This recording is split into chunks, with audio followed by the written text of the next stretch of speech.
చంద్రబాబు నాయుడు మళ్ళీ ముఖ్యమంత్రి కావడంతో అందరి దృష్టి ఇప్పుడు అమరావతి పైన పడింది. కోర్స్ పోలవరం ఎలా కంప్లీట్ చేస్తారు, అలాగే సూపర్ 6 ఎలా అమలు చేస్తారు, ఆంధ్రప్రదేశ్ ఆర్థిక పరిస్థితిని ఎలా గాడిన పెడతారు, ఇలాంటి అనేక ప్రశ్నలు ఉన్నప్పటికీ అన్నిటికన్నా ముఖ్యమైంది అమరావతి పైన. ఎందుకంటే చాలా క్లియర్గా పాలసీ విషయంలో, ఫిలాసఫీ విషయంలో, యాక్షన్ విషయంలో ఈ రెండు ఉత్తర దక్షిణ ధృవాలుగా ఉన్నది అమరావతిపైనే. చంద్రబాబు నాయుడు, జగన్మోహన్ రెడ్డి పరస్పర విరుద్ధమైన భావనలు అమరావతి పైన కలిగి ఉన్నారు. అందుకే చంద్రబాబు నాయుడు ఒక విశ్వనగరాన్ని అమరావతిలో సృష్టిస్తానని తాను ముఖ్యమంత్రిగా ఉన్న సమయంలో ఉంటే అమరావతిని శ్మశానంతో కూడా పోల్చిన వైసీపీ నేతలు ఉన్నారు. సో అమరావతిని ఒక రకంగా అమరావతి కళను విధ్వంసం చేశారు. 3 రాజధానుల ముచ్చట తీసుకొచ్చారు జగన్. పొలిటికల్గా ప్రజలు తీర్పిచ్చారు. పొలిటికల్గా ఇక భిన్నాభిప్రాయం లేదు. ఎందుకంటే ప్రజలు ఏకోన్ముఖంగా అమరావతి రాజధాని అని తీర్పిచ్చారు. ఎందుకంటే స్పష్టంగా అమరావతిని రెఫరెండంగా ఎన్నికలు జరగకపోవచ్చు, కానీ డెఫినెట్గా ఎంతో కొంత అమరావతి 3 క్యాపిటల్స్ అనే డైమెన్షన్ కూడా ఆంధ్రప్రదేశ్లో ప్రజలు ఓటింగ్ రైట్స్ను ఎక్సర్సైజ్ చేసుకున్న తీరుపైన ఖచ్చితంగా పడింది. అందుకే ఉత్తరాంధ్రలో, రాయలసీమలో, దక్షిణాంధ్రలో, అమరావతి ప్రాంతంలో అంతటా కూడా వైసీపీ ఓడిపోయింది. ఎక్కడా గెలవలేదు, తుడిచిపెట్టుకుపోయింది. తమ సాంప్రదాయంగా బలమున్న రాయలసీమలో కోల్పోయారు. తాము విశాఖ రాజధాని ఎగ్జిక్యూటివ్ క్యాపిటల్ చేస్తామన్న ఉత్తరాంధ్రలో ఓడిపోయారు. అందువల్ల పొలిటికల్ హర్డిల్ అనేది తొలగిపోయింది. Amaravati the unanimous political choice of people of all regions of Andhra Pradesh. ఆంధ్రప్రదేశ్లోని అన్ని ప్రాంతాల ప్రజలు ఇచ్చినటువంటి స్పష్టమైన తీర్పు. ఇక పొలిటికల్ ఛాలెంజెస్ లేవు, కానీ ఇతర ఛాలెంజెస్ మాత్రం చాలా క్లియర్గా ఉన్నాయి. మొదటి ఛాలెంజ్ ఏంటంటే అమరావతిని ఎలా ఫండ్ చేస్తారని. 50,000 కోట్లు ఖర్చు అవుతుందని ముందన్నారు, తర్వాత 1,00,000 కోట్లు అన్నారు. ఇప్పుడు ఖచ్చితంగా కాస్ట్ ఎస్కలేషన్ అయ్యి ఉంటుంది. ఈవెన్ చంద్రబాబు నాయుడే చెప్పాడు ఎక్కడ మొదలు పెట్టాలో అర్థం కావడం లేదు అని ఆయనే చెప్పాడు. సో అందువల్ల డెఫినెట్గా అమరావతి పైన ఎక్కడ మొదలు పెట్టాలన్న ఛాలెంజే కాదు, ఏ రకంగా నిధులు సమకూర్చుకుంటారని. సో కేంద్ర ప్రభుత్వం ఎంత ఇస్తుంది, ఇప్పుడు బడ్జెట్లో తేలిపోతుంది. సో ప్రభుత్వం వైపు నుంచి రాష్ట్ర ప్రభుత్వము బడ్జెట్ ద్వారా అమరావతి నిర్మాణానికి ఎంత కేటాయించగలుగుతుంది. ఎందుకంటే రాష్ట్ర మొదటి నెల చూస్తే రాష్ట్ర ప్రభుత్వ ఆర్థిక పరిస్థితి అర్థమవుతుంది. చంద్రబాబు నాయుడు వచ్చాక కూడా అప్పులు చేయక తప్పడం లేదు. సో సంపద సృష్టి అనేది ఓవర్ నైట్లో జరగదు. అందువల్ల కేంద్ర ప్రభుత్వము, రాష్ట్ర ప్రభుత్వము అమరావతి నిర్మాణానికి బడ్జెటరీ సపోర్ట్ ఎంత ఇస్తుందని.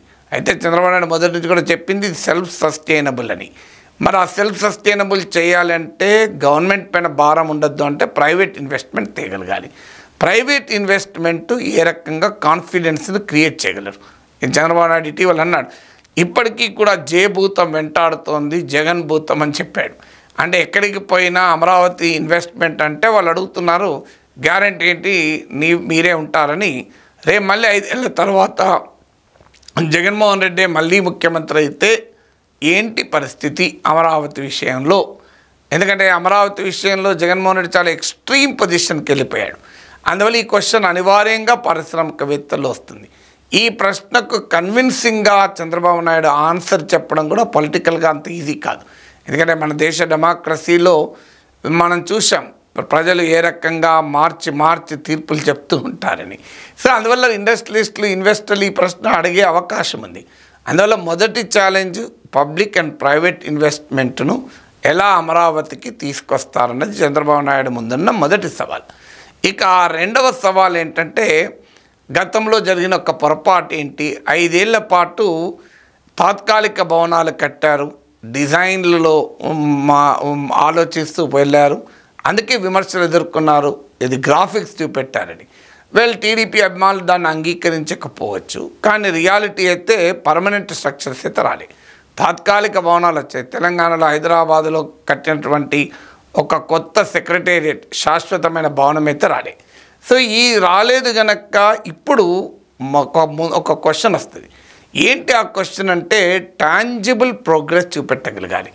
అంటే ఏ సమయంలో ఎంత పూర్తవుతుంది. గతంలో లాగా 5 ఏళ్ళు 20 ఏళ్ళు 30 ఏళ్ళకు ప్రణాళిక వేస్తే ప్రజలు క్వశ్చన్ చేస్తారు. ఎందుకంటే అధికారం ఉండేది 5 ఏళ్ళకు ఉండగా నువ్వు 20 ఏళ్ళకి ఎట్లా ప్రణాళికలు రూపొందిస్తావు. అఫ్కోర్స్ 20 ఏళ్ళకు ప్రణాళికలు రూపొందించకూడదని కాదు, 20 ఏళ్ళు ఏంది 50 ఏళ్ళకు కూడా పెట్టుకోవచ్చు. 2047 విజన్ పెట్టచ్చు, 3000 పెట్టచ్చు, లేదా కల్కి 2898 లాగా కూడా పెట్టుకోవచ్చు. కానీ ఆ విజన్ ఎంతున్నా 5 ఇయర్స్లో ఏమి చేస్తావు అనేది టాంజిబుల్గా చూపెట్టాలి, నిర్దిష్టంగా ప్రగతిని చూపెట్టగలగాలి.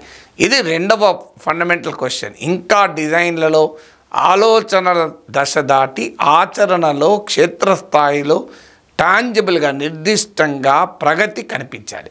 మూడవది ఏంటి అంటే ఒక టైం లైన్ ఏంటి, ఒక ప్రణాళిక ఏంటి, ఒక డిఫరెంట్ స్టేజెస్లో ఏది పూర్తవుతుంది అనేది చెప్పగలగాలి. అంటే ఏ ఫేజ్లో ఏది పూర్తవుతుంది, దానివల్ల వచ్చే ప్రయోజనాలు ఏంటి, రోడ్ మ్యాప్ ఏంటి అనేది స్పష్టంగా ప్రజలకు ఇన్వెస్టర్లకు చూపెట్టి అది మెటిక్యులస్గా అమలయ్యేలా చూడాలి. సో ఎందుకంటే గ్రాండ్ విజన్ చూపెడితే సరిపోదు, దాన్ని బ్రేక్ చేసి కాంక్రీట్గా what is the time plan, time పీరియడ్లో ఏ టైం పీరియడ్లో ఏది పూర్తవుతుంది, రోడ్ మ్యాప్ ఏంటి, సో దీన్ని ఎలా నిధులు సేకరిస్తారు, ఏ రకంగా ముందుకు పోతారు. ఇప్పుడు అమరావతి పైన శ్వేతపత్రంలో జగన్మోహన్ రెడ్డి ప్రభుత్వం అనుసరించిన విధానాన్ని ప్రస్తావించారు. కానీ కావాల్సింది జగన్ ఏం చేశారన్నది కాదు. జగన్ ఏం చేస్తారన్నది అమరావతికి వెళ్తే ఎవరికైనా అర్థమవుతుంది. దాని మీద శ్వేతపత్రాలు ఏ పత్రాలు అవసరం లేదు. కానీ చంద్రబాబు ఏం చేస్తారన్నది ఇప్పుడు శ్వేతపత్రం కావాలి, రియల్ వైట్ పేపర్ అక్కడ. What will Chandrababu do? Jagan has already buried it. అమరావతిని చాలా క్లియర్గా బరీ చేశాడు. ఇక దాంట్లో ఆంధ్రప్రదేశ్ ప్రజలకే కాదు బయట ఉన్న వారికి కూడా ఎవరికి అనుమానం ఏం లేదు కదా. అందువల్ల ఆ రోడ్ మ్యాప్, ఆ టైం లైను, ఆ స్పెసిఫిక్ టార్గెట్స్ చూపెట్టగలగాలి. నాలుగవది ఏంటంటే ఈ కోర్ క్యాపిటల్ బిల్డ్ చేయగలగాలి. ఇప్పుడు మీకు నారాయణ అయితే 2.5 ఇయర్స్లో కోర్ క్యాపిటల్ కంప్లీట్ చేస్తామని బహిరంగంగా ఆన్ రికార్డ్ చెప్పారు. చంద్రబాబు నాయుడు ఏమో ఎన్నేళ్ళు పడుతుందో నేను చెప్పలేను అన్నాడు.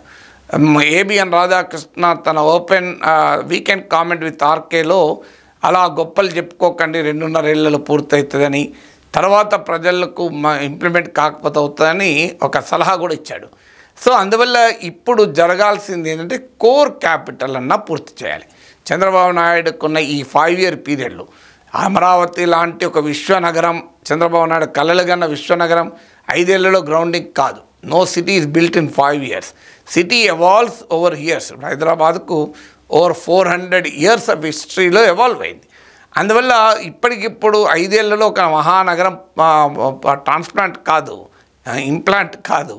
కానీ కోర్ క్యాపిటల్ అంటే ప్రభుత్వ భవనాలు, ఎగ్జిక్యూటివ్, లెజిస్లేచర్, జ్యుడిషియరీ, కేంద్ర రాష్ట్ర ప్రభుత్వ భవనాలు, బేసిక్ ప్రైవేట్ ఇన్వెస్ట్మెంట్, ఒక పెద్ద కంపెనీలు, ఒక ముఖ్యమైన కంపెనీలు, health infrastructure, educational infrastructure, residential facilities, commercial zones, నవనగరాలను చెప్పారు కనుక ఈ నవనగరాల ఫెల్ట్ కావాలి.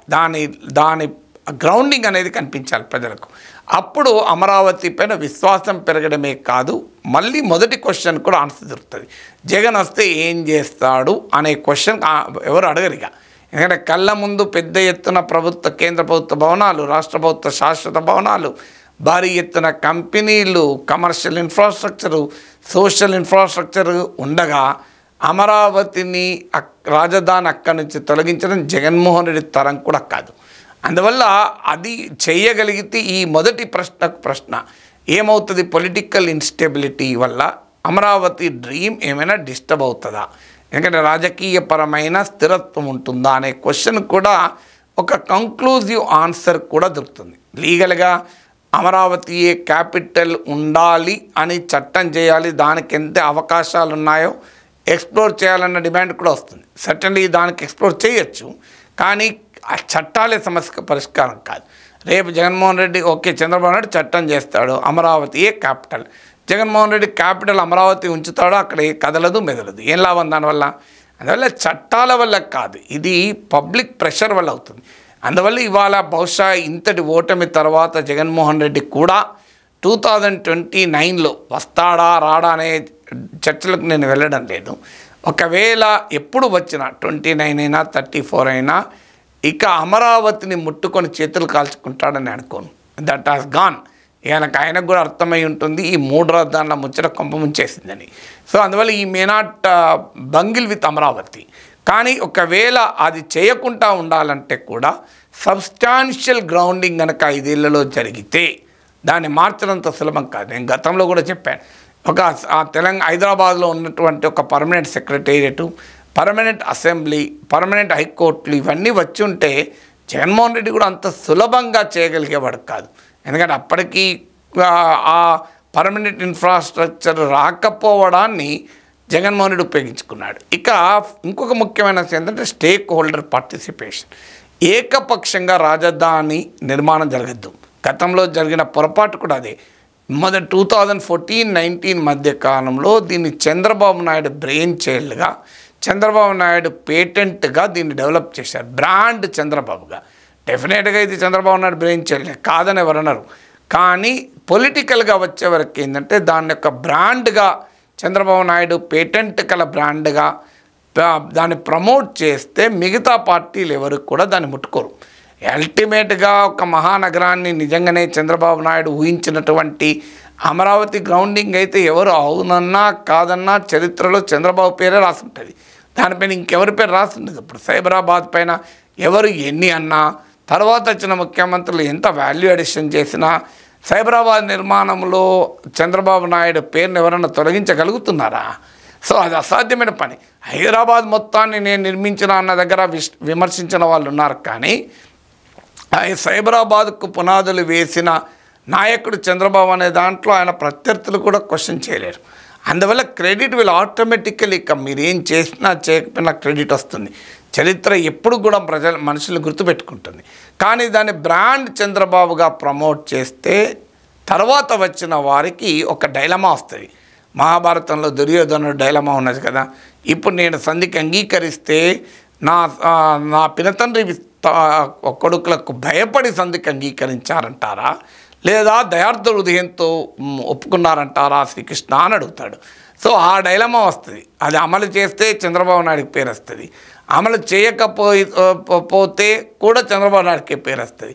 అందువల్ల మేమెందుకు ముట్టుకోవాలనే ధోరణి కూడా ఉంటుంది. అందువల్ల ఇప్పటికైనా లార్జర్ పొలిటికల్ కన్సెన్సెస్కు చంద్రబాబు నాయుడు ప్రయత్నించాలి.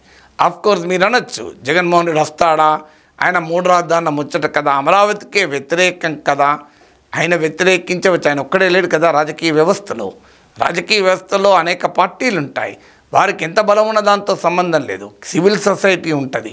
సో స్టేక్ హోల్డర్స్ అంటే ఒక ప్రధాన 11 మంది ఎమ్మెల్యేలు ఉన్న ప్రతిపక్షమే కావాలని రూల్ లేదు. సభలో ప్రాతినిధ్యం లేని రాజకీయ పార్టీలు కూడా ఉంటాయి, ప్రజా సంఘాలు ఉంటాయి, పౌర సమాజ సంస్థలు ఉంటాయి, అన్ని రాజకీయ పార్టీలు కూడా ఉంటాయి.